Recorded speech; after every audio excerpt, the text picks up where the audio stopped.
bien le bonjour. Aujourd'hui, nous allons réaliser ce qui s'appelle un sandwich à la rosette. Alors, que nous faut-il comme ingrédient?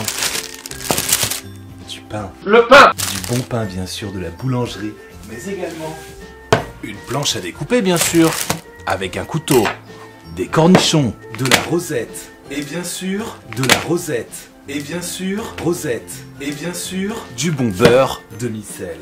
C'est parti. Commençons d'abord par sentir le pain, qui date d'hier, donc il est un peu dur, c'est vrai. Je vais peut-être me casser les dents quand je vais le manger.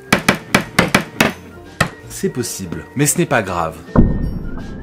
On va le garder tel quel.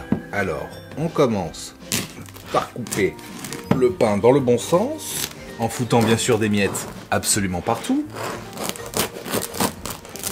Voilà. Le pain qui a bien durci sa race. On essaye de l'ouvrir un petit peu sans non plus le défoncer. Voilà. Ensuite, deuxième étape, c'est le beurre. Le problème, c'est que le beurre est dur actuellement. Donc ce qu'on va faire, c'est qu'on va prendre un morceau de beurre et on va le réchauffer. Petit récipient dans lequel on va mettre un bon morceau de beurre. Bon morceau de beurre. Voilà. On va pouvoir aller ranger le beurre dans le frigo et mettre le beurre à faire fondre légèrement, attention, dans le micro. On le laisse encore une, deux, hop. Le beurre a normalement été légèrement ramolli. Alors, on prend un morceau. Alors, on va se dire que ça, c'est le dessous. Le dessous du sandwich, on le beurre bien comme il faut. On y va généreusement, avec plaisir, avec satisfaction. Oh yeah! Just like that. J'aime me beurrer la biscotte. On étale bien, qu'on est bien partout. Voilà, bien partout. Une fois qu'on a bien beurré le pain, qu'est-ce qu'on fait? On va tout simplement mettre la rosette. La bonne rosette, bien sûr, l'ingrédient principal, je dirais. Donc, on va se mettre des petites tranches, hop, et on étale les tranches.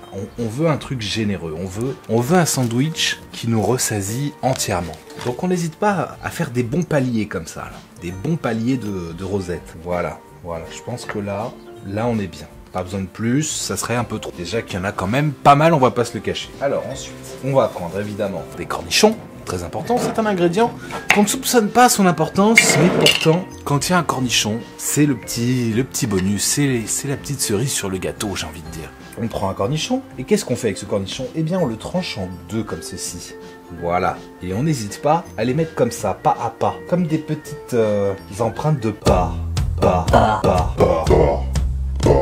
Hop, le petit cornichon, il avance tranquillement, il fait sa route. Voilà, on en prend un petit dernier, si on y arrive. Voilà, et là, je peux vous dire, mes amis, le sandwich à la rosette est ready. Il est prêt. Je m'essuie les mains, je ferme le pot à cornichon, et là, je fais l'étape finale. Je ferme mon sandwich. Voilà, et là, observez la beauté de ce sandwich à la rosette. Observez les détails, la beauté. Waouh! Là, je vais me régaler. Je vais peut-être me casser un peu les dents également, mais ce n'est pas grave puisque je vais me régaler. Sur ce, à bientôt pour de nouveaux tutos.